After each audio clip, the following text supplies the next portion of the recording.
What is up, modality warriors, and welcome back to another video. Today, it could be summer for all intents and purposes of this video, but it's actually November and I'm wearing shorts. Got some coffee. I think one thing at the moment that I'm trying to do is just get outside first thing in the morning. Obviously, it's way easier on a day like today where it's sunny and it's nice to be outside rather than some days where it's raining. But just getting outside, getting some natural sunlight. You know, there's another lockdown here in the UK and stuff. It's not good for your health to be inside all day. I'm sure you can probably guess what this video is going to be about today from the title, but before we jump into that, I kind of want to address this fluffy pedo stash that is on my face right now. And you know, as I said, it's November, which means it is Movember. You can grow a mo to save a bro, and I try to every year support Movember and men's health because I think it's really an important thing that isn't talked about enough. I think men typically will just get on with it and try to take that strong masculine archetype, which obviously has its place, but sometimes, you know, you need to learn to take care of yourself. So as people who are interested in health and fitness and bettering yourselves and working on that, maybe especially during the month of November, and considering it's lockdown here in the UK and just this global pandemic, this health pandemic, if you know somebody, a brother, a dad, a friend who could do with getting in a bit of shape and working on them, why not be there to support them? You've been through this journey yourself, you're doing it yourself. You know, share the love. If you can't physically be with them, why not do some virtual training, share them some of the follow-alongs that I do. Everything's free online to use, it doesn't cost anything, it just takes time and a little bit of motivation. Ultimately, we can all be stronger and healthier together. I think that's what Movember's all about. So if you want to donate, link will be down below. I'll be donating at the end of the month as well. I appreciate your support, and as Movember says, we're stronger together.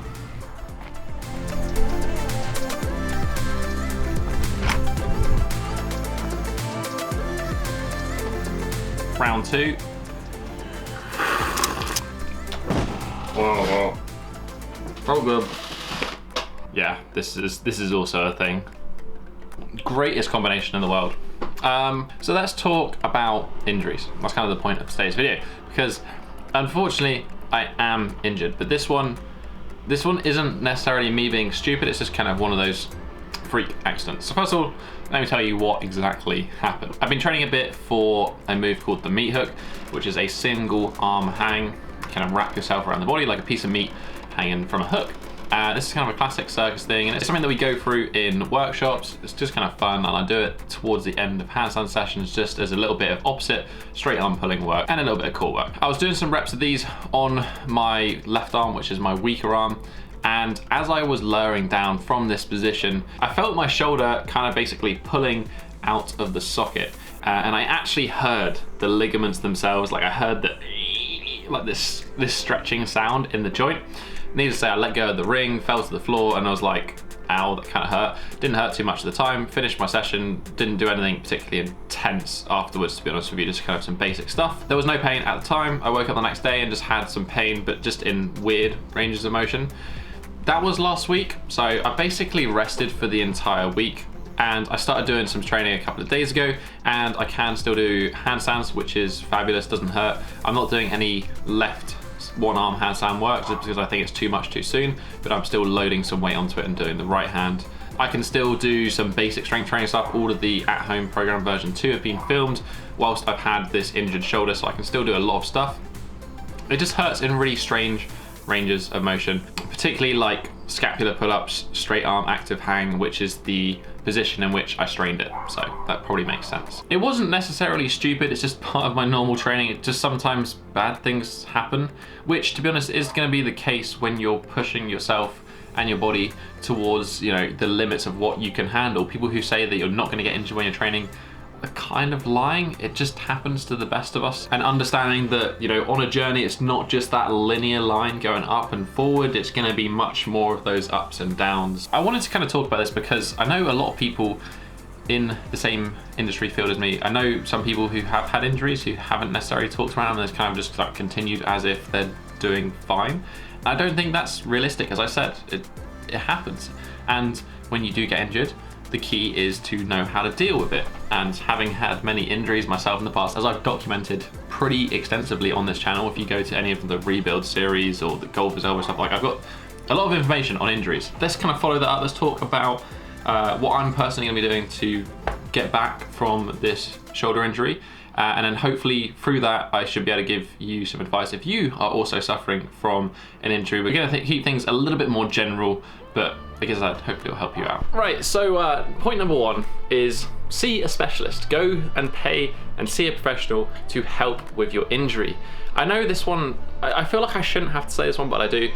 Searching on the internet for information is great if you kind of know what you're doing, but for a lot of people, there is some questionable information out there which you would need to filter, but also like just get some help. If you cut your arm off, you wouldn't search on YouTube how to fix a cut off arm. You would go to A&E.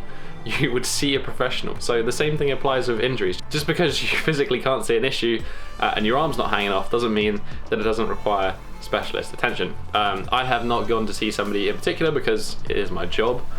So I have some awareness, some knowledge there. I've sort of self-diagnosed myself, and I've also referred to other people who I know and often take clients and other things too to kind of confirm things, which essentially I think what I did was a subluxation, which is when the joint partially comes out of the socket, so not a full dislocation, pop straight back in, and therefore we just got some strain around the ligaments around the joint, but it's a short-term trauma injury. I hurt myself shortly. It's different to many other injuries I've had in the past where it's been like an overuse injury, which is, you know, when you put repetitive strain on a tissue and overload it, and that's when you get things like tendonitis, etc. And those are actually much more long-term injuries that are harder to heal.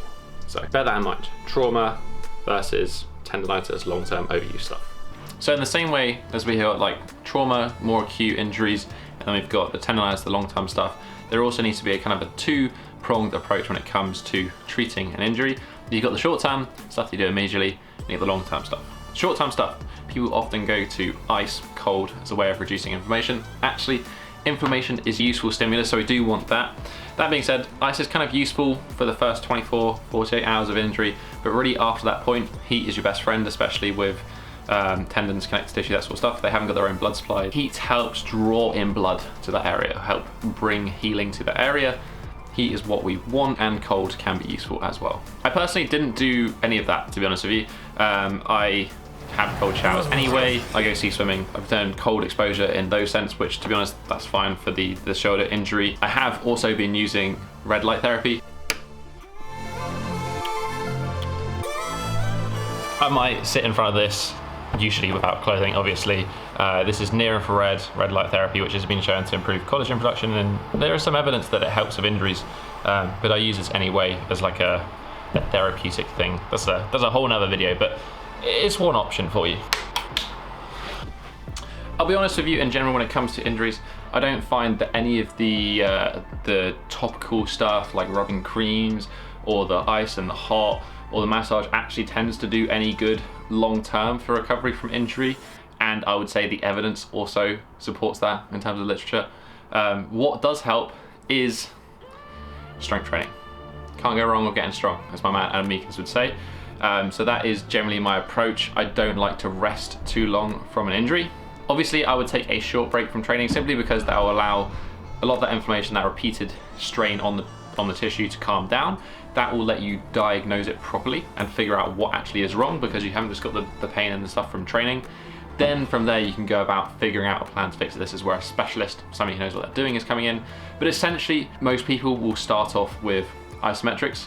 So I can go around doing isometrics in different positions, figuring out where it hurts. Long, short, easy isometrics, like 30-40% effort for about 30 to 40 seconds.